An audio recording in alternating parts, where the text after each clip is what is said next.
Georgia possesses the best football coach in the SEC and Kirby Smart. That much is accepted. But with Alabama going to the Final Four, which program can lay claim to having the best combination of football and men's basketball coaches? Welcome into SEC Football Unfiltered, our podcast from the USA Today Network. I'm Blake Toppmeyer alongside John Adams. John, we thought today with Alabama in the Final Four, Tennessee going on a deep NCAA tournament run, bowing out to Purdue in the Elite Eight, we'd sort of meld the topics of football and basketball. We're always liking to rank things in the football world, so we thought we'd have a little fun here, combining football and men's basketball and doing our top combo coach rankings throughout the SEC. But before we get in on that topic, I want to start with Alabama in the Final Four. Just your thoughts on their run from 4 seed to Final Four. I mean, they were really limping down the stretch, not playing particularly well. They struggled, against some of their better opponents in non-conference. I don't know that really anybody saw this coming, this run to the Final Four. And in previous years, Nate Oates had what seemed like better teams that flamed out in the Sweet 16. But to me, I guess that's the way the NCAA tournament is, right? The year where you're the number 1 seed, you lose in the Sweet 16, and the year where everything seems to be going against you as the tournament arrives, that's the year you're in the Final Four. Your thoughts? Well, when I looked at the SEC and teams I thought who had a potential to do well in the tournament, Alabama was way down the list because of its absence of defense for much of the regular season. I had Auburn, Kentucky as my favorites. They bowed out early. Tennessee made it to the Elite Eight, and lo and behold, Alabama picks up defense and is on its way to Final Four. Kudos to the Tide and Nate Oates for doing a great job for peaking at the right time. It just reminded me that going into a tournament, if you've relied on defense all year, that's great, and you can have success with it. But it seems to me that a lot of teams play better defense when they get in the NCAA tournament. There's a sense of urgency. There's more at stake. And defense a lot of times is just effort. Well, if you can't manage effort in the NCAA tournament, why are you even playing basketball? So I think sometimes we just see discrepancies in that in a good way from regular season to NCAA tournament. And there really wasn't anything wrong with Alabama's defense, and its offense was really cooking. And it got players stepped up, players who maybe hadn't distinguished themselves that much during the regular season. All those things that we see happen with a lot of Final Four ventures where teams rise to the occasion and individual players have career games when you really didn't see it coming. Yeah, and I agree, and would add a few more thoughts there. Like when the bracket was set, we both said, well, I wouldn't want to be in UConn's region, and Alabama avoided that. And I think you also, probably the second toughest region maybe seemed like the region where Purdue was the 1 seed, Tennessee was the 2, Creighton was the 3. I wouldn't have been dying to be in that region either. I thought Alabama got a pretty good draw from the start, being in the region they were in, and I think the route to the Final Four was a pretty good one. They win with authority in the first round against Charleston. Second round, Grand Canyon had won in an upset, so you're playing a 12 seed in the second round. Then you're playing Clemson, who is a hot 6 seed in the Elite Eight, but I still think that's a pretty good draw. But they did have to get through number 1 North Carolina. That was, a really impressive victory. North Carolina went cold in the second half after kind of dominating the first half, but went cold at a bad time. Alabama took advantage. But, I do think matchups fell in Alabama's favor, for one. 2, we've talked before about how, teams with some veteran presences can become really tough in this tournament. And Alabama's got senior Mark Sears running the show, and then they got the senior big man, Grant Nelson, who just went wild against North Carolina. More and more, I like those senior-laden teams in March Madness. Now, North Carolina had seniors too, and that's one reason why I like them to get to the Final Four. R.J. Davis picked a bad night to have really go cold in his shooting, the North Carolina point guard. But Alabama's seniors stepped up, and that's impressed me. And I guess 3, I wondered whether Nate Oates' system, sort of the run and gun, bombs away from 3-point range, whether that could hold up throughout an NCAA tournament, night in, night out. But it has. I think to your point, they've played a little more determined defense than they did, throughout certain stretches of the regular season. And I also think this is a testament too to Alabama played a pretty tough schedule in the non-conference. Now, they took their licks. A lot of those games didn't go their way in the non-conference portion. In fact, they lost to Clemson during November. But I do think, you look at who they played this season. They played Arizona. They played Creighton. They played Purdue.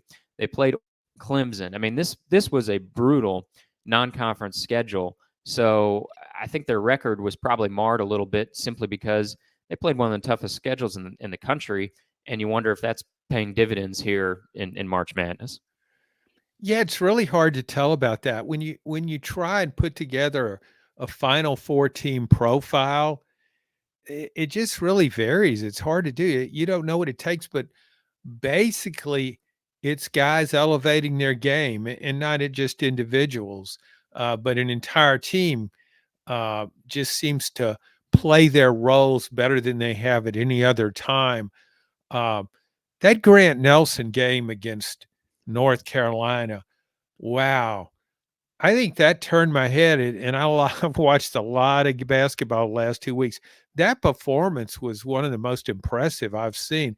I don't remember what his final numbers were, probably scored in 25 to points or something like that, but the shots he was making, the moves he was making, he shot threes, he posted guys up, took them on the dribble, reverse pivoted, did all kinds of things and just kept scoring. I'd never seen him play like that in the times I'd watched Alabama previously. And then you mentioned Mark Sears hitting those deep threes. He made some shots that if he missed, you're saying, why are you taking that shot that early in the shot clock? You can get that shot with 3 seconds to go. But he felt in rhythm. He felt like he could hit it, and he did. Alabama made some deep threes. We've seen you wonder about the 3-point shooting. Can you depend on that? And there's no good answer, because sometimes you can and sometimes you can't. It just I've seen teams roll through this tournament on 3-pointers, and other teams. Yeah. And the impressive thing was, though, I thought, John, now maybe it was fortunate that Grand Canyon was the opponent, but the night where Alabama's offense didn't show up, the shots weren't falling. They played as good a defense as really we've seen them play in some time. And again, it was fortunate that was against Grand Canyon and not North Carolina. You probably don't survive an offensive night like that against North Carolina, but Grand Canyon's good enough to take a team down. We saw that in the first round, and Alabama's defense made sure it didn't happen. Yeah, and Blake, I think with Alabama too, when I watched them in the tournament, it's I didn't see Alabama forcing a lot of threes. Most of these threes were within the context of the offense, good ball movement, and guys had open looks. Different guys were taking them. Sometimes guys taking the open threes, their percentage for the regular season didn't justify their taking the shot, but they were open, they took it, and they hit it a number of times. So what a job by Nate Oates. Yeah, I agree. And before we get to our rankings, I want to wrap up thoughts on Tennessee in the NCAA tournament, a team that got to the Elite Eight. We were sort of kind of talking through the lens of Elite Eight or bust for Tennessee after they've had some good years previously under Rick Barnes, but never got beyond the Sweet 16 under Rick Barnes, at least. Coming into this year, Tennessee's lone Elite Eight was under Bruce Pearl. Well, Alabama, who we mentioned, they get their first Final Four in program history. Tennessee comes up short of its first Final Four, but does sort of get the monkey off its back of the fact that it hadn't gone to an Elite Eight since Bruce Pearl. Now Rick Barnes has an Elite Eight at Tennessee. That was a great game on Sunday between Purdue and Tennessee. I mean, truly worthy of the Elite Eight. Dalton Knecht was very, very, very good. I didn't think he got enough support. Zach Edey was phenomenal. Tennessee fans will bemoan the officiating. That, to me, was not the story of this game. Zach Edey just draws a lot of fouls. He's a really tough guy to guard. you go back and rewatch a lot of those whistles, a lot of those calls. He was getting fouled in the post. That's just the way it was. And he was hitting enough of his free throws. I just saw a great game. I thought Tennessee's win over Creighton to get to the Elite Eight really hammered home that this was a good season for Tennessee. I think there's been some disappointment in past years when they flamed out before the Elite Eight. I'm sure there's disappointment in losing to Purdue, but I would put this under the successful season column, particularly because they beat a really good Creighton team. And I didn't think there was really much shame in the way they lost to Purdue in the Elite Eight. Purdue very well could, reach the national championship, maybe even win the whole thing. Yes, I agree with that. It was as though you look at Tennessee's past flameouts in the tournament. It lost to really always to lower seeded teams. Last year, Florida Atlantic, which went on to play in the Final Four, but it was a ninth seed. It lost to Loyola Chicago. It was a double-figure seed. Lost to Oregon State, a double-figure seed. Lost to a Michigan team. I think it might have been a digit seed too. It wasn't a very good Big Ten team when you think of Big Ten teams that make the tournament. And so all those were upset losses. This was losing to a slight favorite, but a really good team, a really complete team with the best player in the country. Tennessee prides itself on physical play. Well, it was too physical against Zach Edey. It fouled him almost every time down court. You could trying so hard to prevent him from getting in the post. And I'm not that critical of Tennessee's strategy. It held Purdue to 72 points, and Tennessee got 37 from Dalton Connect, 36, 37 points. Defense wasn't the issue. It didn't score enough points. And even though it got that many points on Dalton Connect, can you just come up with 35 more points or 36 more points from everybody else and you win the game? And Tennessee just didn't have that. Tennessee has gone out of the tournament before shooting poorly. And that's, Connect shot well enough, certainly well enough, but not enough overall to get past a team as good as Purdue. Tennessee just needed a little more firepower to win this game, and it didn't have it. Yep, I agree. That was the story of the game. Tennessee needed Zakai Ziegler or someone else in the supporting cast to get hotter than they were in support of Connect. Didn't happen, and so Purdue on to the Final Four. All right, let's get into our rankings, John, and we're not going to worry about the bottom half of the conference. They're lopped off and licking their wounds and dealing with their problems. What we're going to do here is we're going to have the top 8 coaching combinations in the conference as we see it when you combine football coach and men's basketball coach. We'll start at the bottom. We'll start with 8 and proceed our way up to number 1. I think we're going to have a fair bit of overlap on our list, but we got a little bit of differentiation as well. So go ahead, get us started, John. Who's your number 8 in the SEC in terms of combination between football and basketball coaches? In preparing this list, Blake, I had no problem with the first 7 teams. I thought there was a real drop-off after that. And so that was a tough – I spent more time trying to pick my 8th team than I did the other 7. I came up with LSU mainly because of Brian Kelly. Took Notre Dame to the playoffs a couple of times. He won a division title and beat Alabama his first year at LSU. He's into year 3. Big things will be expected of him. He's expected to deliver. But I just think because of Kelly, that was just enough to get LSU 8th. Mac McMahon, the basketball coach, came into a really difficult situation. He was very successful at Murray State. Was 154 and 67 there at Murray State. Went 14 and 19 at LSU. But when I saw that LSU team early in the season, I thought that was like a 23-24 loss team. I thought it was clearly the worst team in the SEC, at least until I saw Vanderbilt play. So, Yeah, so I don't discredit Mac McMahon for winning 14 games with this teams. Now we can see how he recruits. So that's number 8. Yeah, and then McMahon improved a little bit this year and got him to the NIT. They lost in the NIT first round, but you did see year over year improvement even in the couple years he's been on the job. So yeah, I thought about LSU pretty strongly at the bottom of my list as well because of Brian Kelly in particular. They probably would have been my number 9 of just on the outside looking in. I had a similar situation to you. The first 6 or 7, really the first 6 on my list, I didn't struggle with at all. And then it got down to kind of grasping at straws a little bit, I thought, on 7 and 8. So my number 8, John, is Texas A&M. Now, the more established figure would be Buzz Williams, the basketball coach at Texas A&M. Previously had success at Virginia Tech and Marquette. I think he's solid.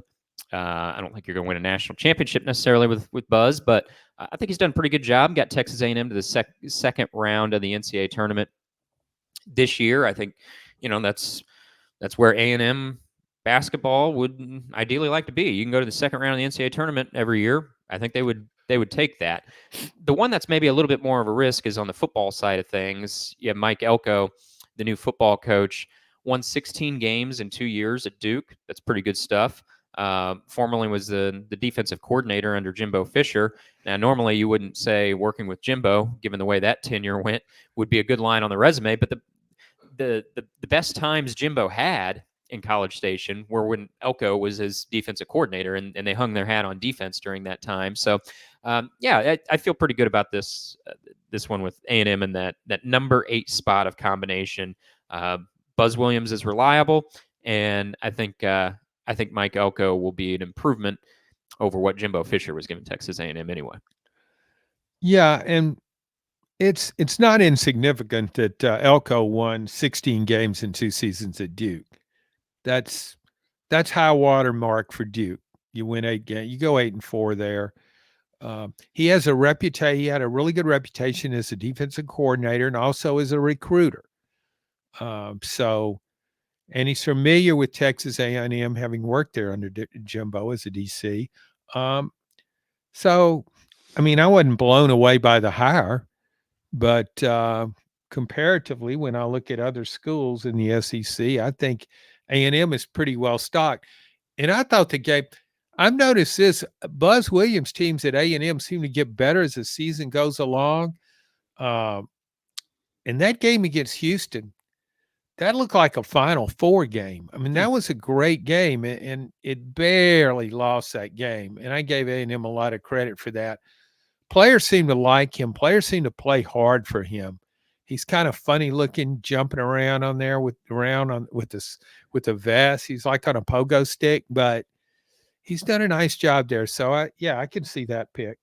Yeah, and he took Virginia Tech to a Sweet 16. Not exactly known for being a basketball power. Took Marquette to an Elite 8. He's had different teams on runs in the tournament. He's in the tournament a lot. So yeah, I mean, like I said, I think he's a reliable guy on the men's basketball bench. Who's moving up to number 7? Who's your number 7, John? Well, we just talked about it. I had Texas A&M number 7 for the same reasons. I guess you had him number 8, and yeah, that's a close call. But I guess I like the basketball program more than LSU's right now. McMahon's just been there a couple of years, but and Elko, if he can win 16 games, in 2 seasons at Duke, maybe he can win 18 games at A&M in 2 seasons. And based on what Jimbo and Kevin Sumlin did, I mean, you win 9 games there. That's pretty good. The Aggies don't like it, but just look at the track record. All right, my number 7. So obviously, we're pretty close in lockstep there on A&M. I had them at 8. You had them at number 7. My number 7, sort of as a page out of your LSU book. I'm going with Texas, very strongly on the shoulders of Steve Sarkisian. I've been really high on Sark for a couple years now. He backed that up with what they did this season. I think he's one of the best coaches in the country at this point, and I think he's proven that. the past couple of years. Texas football had become a laughing stock for a while. The joke of Texas is back. Well, Texas is back now. It's not a joke anymore. It's reality. So I think he's really strong on the football side of the aisle. One of the best coaches, not only in the SEC but in the country. Then men's basketball. Rodney Terry's been at it there a couple years. He took over for Chris Beard after Chris Beard was fired in the middle of the 22-23 season for off the court reasons. Got Texas to the Elite Eight last year. Then it was a step back this year. They were just 500 in the Big 12. Reached the second round of the NCAA tournament. Lost in kind of a physical, ugly game to Tennessee in that second round. And so I don't really know the direction of Texas men's basketball under Rodney Terry. I do give him a lot of credit for getting that team last season to the Elite Eight when they lost their head coach in the middle of the year. Very suddenly for, like I said, off the field reasons. Chris Beard was arrested, charges later dropped. But that was a really tough situation, I thought, for Rodney Terry to step into. Did a nice job with that.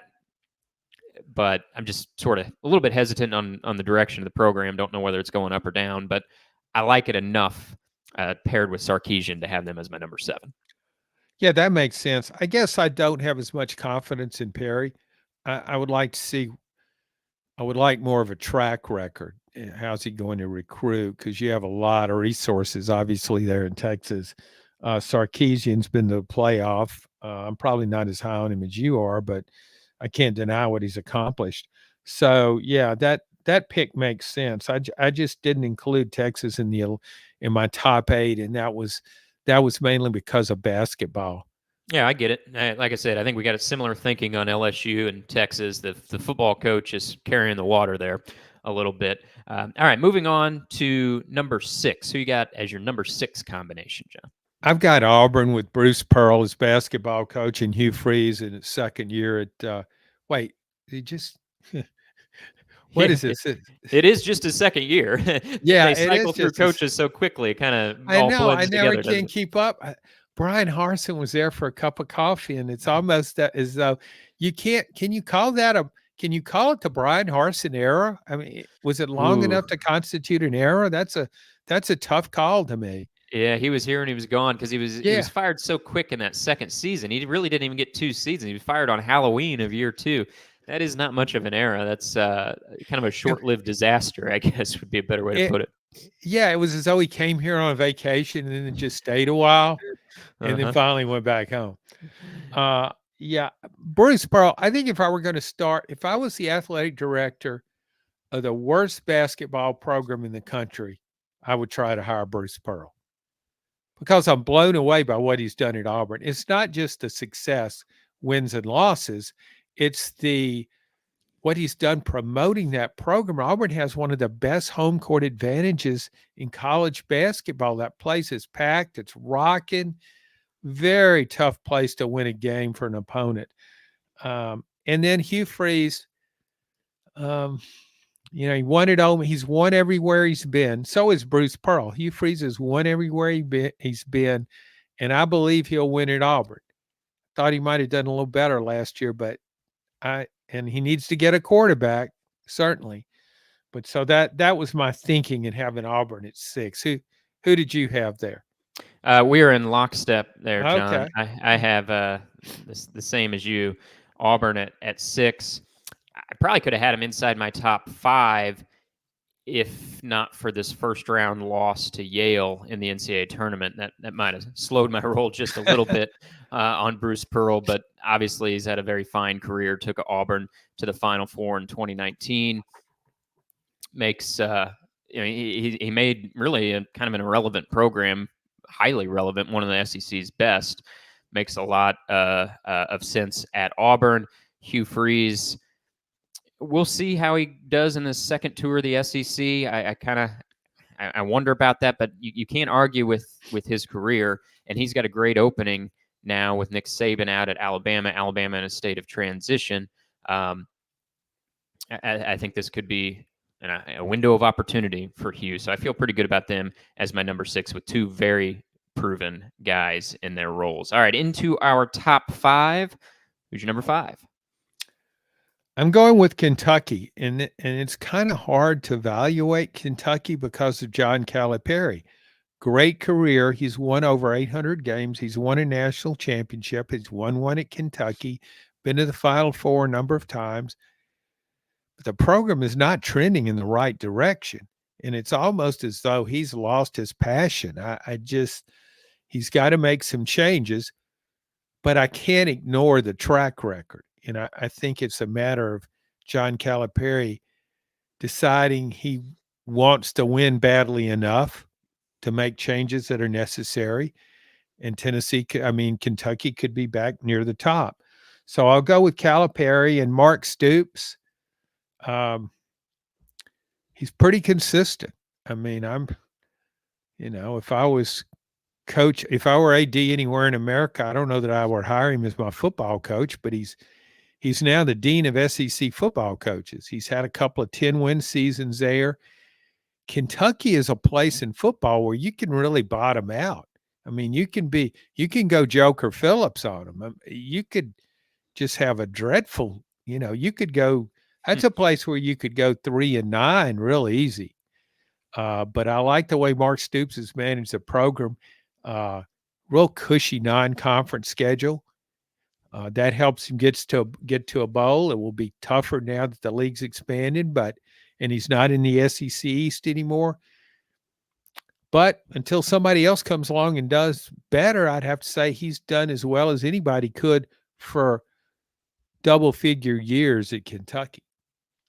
Right. Yeah, I'm with you once again, John. I have Kentucky as my number 5. I actually think keeping Cal for one more go at this, it was probably a tough call. It's not going to earn Mitch Barnhart a lot of kudos from that fan base. They were hot. They wanted a change. Tough call, but I think he made the right move to give this one more shot with John Calipari. He's got another top recruiting class coming in. Maybe you could convince Calipari to actually take a few transfers, get a few more veterans on your roster. Their transfers were who played best in their first round NCAA tournament upset, and we're seeing transfers so valuable in March Madness. So if he's willing in any way to change his ways, just even a little bit, I still think John Calipari can have success at Kentucky. This doesn't have to be the final chapter in that story. Stoops is reliable.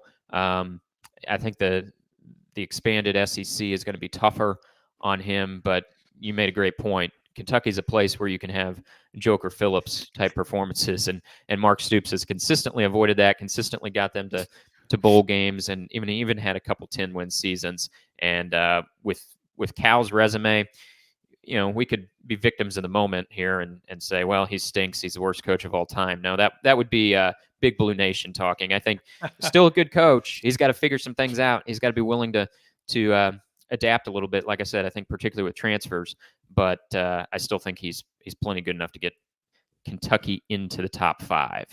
All right, how about so we've been in Union a couple in a row here. Who's your number 4, John? I'm going with Ole Miss.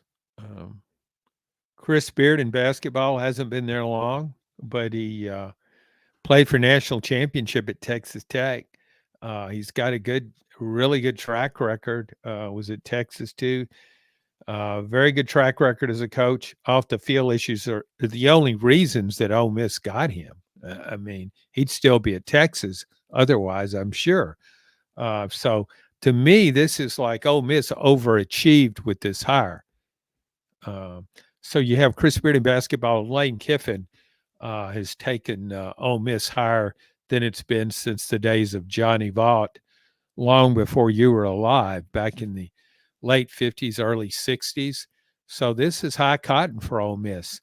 And I came close to having Ole Miss higher than this. I think you consider Ole Miss's resources. You don't think of it as having as many resources as upper echelon programs in this league do, but you look at what he's got in football and basketball, and you think, man, I'm trying to think if Ole Miss has ever been in this good a shape in those two coaching spots. Yeah, I think you're spot on, and wish I could have a little variety here, John. But we are in agreement. I have Ole Miss at 4. Lane Kiffin has done a fantastic job there. Chris Beard, I said plenty at the time of that hire. Didn't like that hire for Ole Miss. Nothing to do with what he is as a coach. Was uncomfortable with that hire so quickly on the heels of his arrest and then firing from Texas. But this is our rankings here. This is not a good guy award list. So this is No. this is our coaching rankings. Want to make that very clear. So with that in mind, yes, I have Ole Miss at number 4.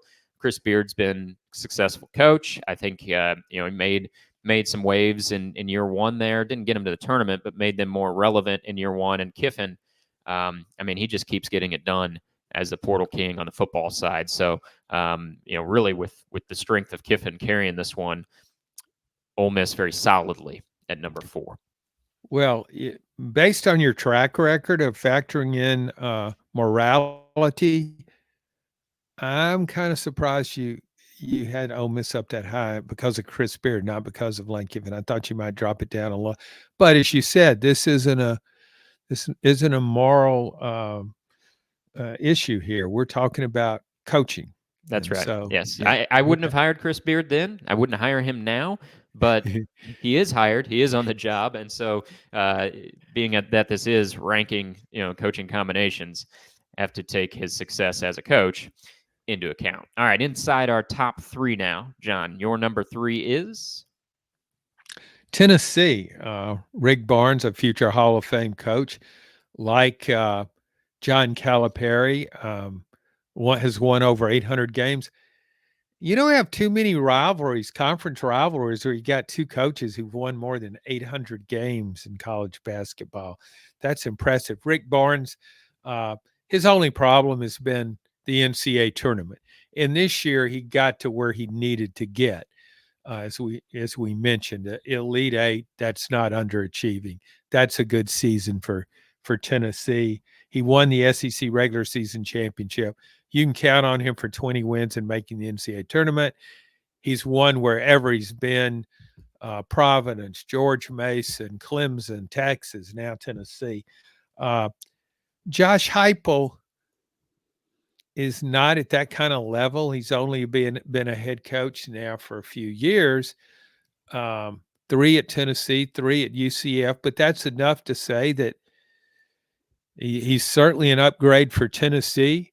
I think Tennessee is a strong playoff contender this year in football. So Josh Heupel is turned around a program that was just performing dreadfully. So I have Tennessee firmly entrenched at number 3. All right. Well, I'll give my 3 and 2 then, because I have Tennessee as my number 2. So I'll start there. They're my number 2. Rick Barnes, this Elite 8 run really elevates my perception of him. He's always been a really good coach. I've always thought that, but his struggles in the NCAA tournament repeatedly gave me just a hint of pause with him. Getting this team to the Elite 8 solidifies the way I feel about him as a hoops coach. And then Heupel has been really good for Tennessee football. Was good at UCF before that. Was a good offensive coordinator at Missouri.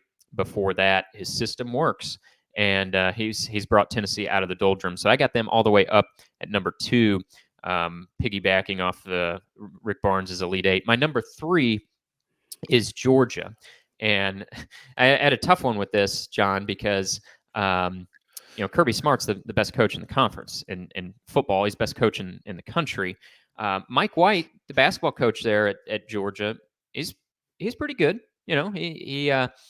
He was at Florida for a while, had them in the NCAA tournament several times.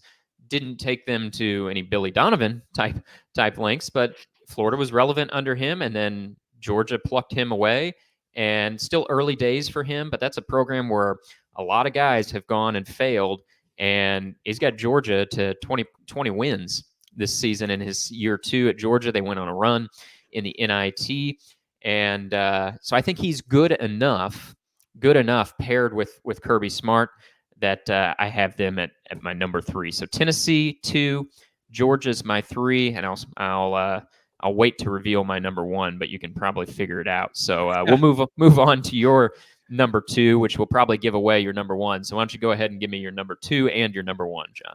Okay, for 2, I had Alabama, and I will say, I mean, the top 3 programs that I have on my list: Georgia, Alabama, and Tennessee. Um, it was tough differentiating between those programs, but with 2 sports. Um, Alabama number 2, Kalen DeBoer. And I mean, his record is outrageous, 104-12. I know he hasn't been at some football hotspots, but he was at Fresno. I mean, to only lose 12 games and win 104. I mean, I've never seen a record. I can't remember ever seeing a record like that. It's crazy. Yeah. So I thought he was a good hire for Alabama. I mean, you can't expect it to maintain a dynasty, but I think it'll win enough and he'll be in the running for the playoffs most of the time. I don't know how Alabama could have done better, but I'll replay an old record, could hire Urban Meyer. But it wasn't interested in that. And nor are a lot of other schools. But so, yeah, Alabama. And then Nate Oates. What a coaching job. Right now, isn't he the best basketball coach in the conference? He's made a good case for it. Yes. And I just mean, I guess maybe I'm going too strong on one season, but I was so impressed with how Alabama flipped the switch.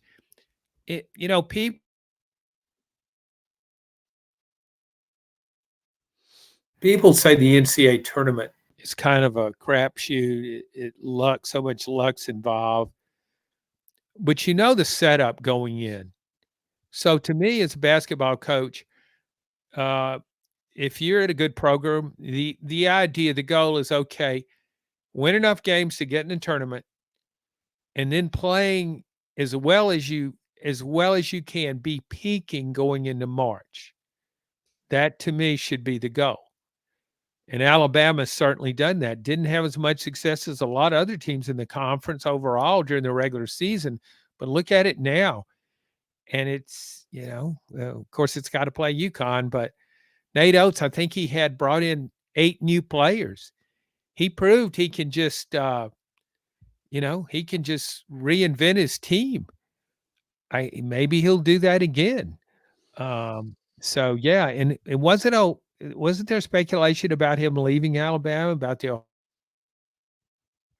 Well, in terms of leaving Alabama, put a pin in that one, John, and let's see what Kentucky does next year with John Calipari. Because if Nate Oates has another good season in Alabama, and Cal goes down in flames at Kentucky, yeah, let's revisit that next year. So if you have Alabama as your 2, your number 1, that leaves Georgia. Is that right? Yeah, I think you, in doing your rankings, I think you forgot.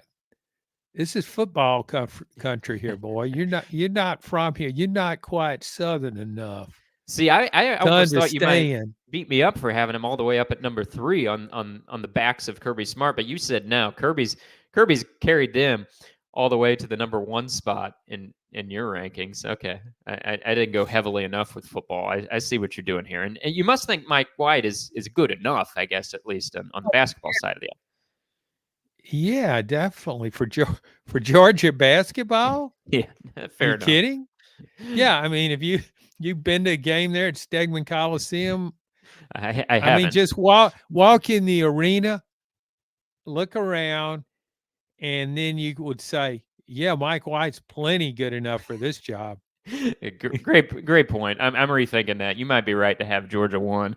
I had him down at 3. Well, we were close to agreement on Alabama, because you had Alabama at 2. I have Alabama at 1. I think you make a good case for Nate Oates being the best coach in this conference right now. If you were going to take a draft to run your program and could have any SEC men's basketball coach, Oates would be pretty tempting as a number 1 pick. If I thought Rick Barnes had 5 years left in him, he might be the other one I'd consider, but it'd be hard to overlook Oates for sure. And then you throw in Kalen DeBoer. Yeah, we haven't seen him do it in the SEC yet, But you were talking about his career record from Sioux Falls to Fresno State to Washington. He's 104-12, like you said. Washington, that turnaround was fantastic. I mean, they were 4-8 the year before he arrived. Went 14-1, national runner-up this year. Really didn't have top two type of talent. They had good talent, but not second in the nation type of talent. I think it shows the way he can develop, the way he can coach. I think if Alabama fans will just show an ounce of patience, which maybe that's a fool's errand hoping for that, but let's just show an ounce of patience. I think Kalen DeBoer can be really good. I'm big on that hire, and so it was with. I didn't hesitate to put Alabama number one in my pecking order, but I think we got three really good top threes there. We each had the same top three, just in different order. I went Alabama, Tennessee, Georgia. You went Georgia, Alabama, Tennessee. We're in agreement that those are the three schools that have the best combination of football and men's basketball coaches. Blake, looking ahead, is there a school you would pick that could really move upward? Could surge? If you had to pick a coaching tandem that has a big upside, is there? Well, I think maybe LSU with Matt McMahon. I mean, that was the only thing that kept them out of my top 8. If you just look at it on football lens of things, they would be in my top 4. I think Brian Kelly, I'm trying to think off the top of my head. Yeah, I'd have LSU probably in my top 4 in terms of just strictly football coaches. And, McMahon did do a really good job for several years at Murray State. His year 2 at LSU was better than his year 1. You talked about how tough of a hand he was dealt in year 1 at LSU. Fair point there. So if there's some upward momentum here, I could see them catapulting in my standings based on, Brian Kelly's not going anywhere. He's a good coach, been a good coach for a long time. If McMahon proves himself as that he can get it done in LSU basketball, I could see them, shooting up to top 6 in my rankings, really. All right, well, we will leave it there, John. Basketball wrapping up this weekend, and we will go 2 feet back into football next week. Enjoy the Final Four. Enjoy the end of the madness. And for those with spring football games coming up, enjoy those as well. Thanks for listening to this edition of SEC Football Unfiltered.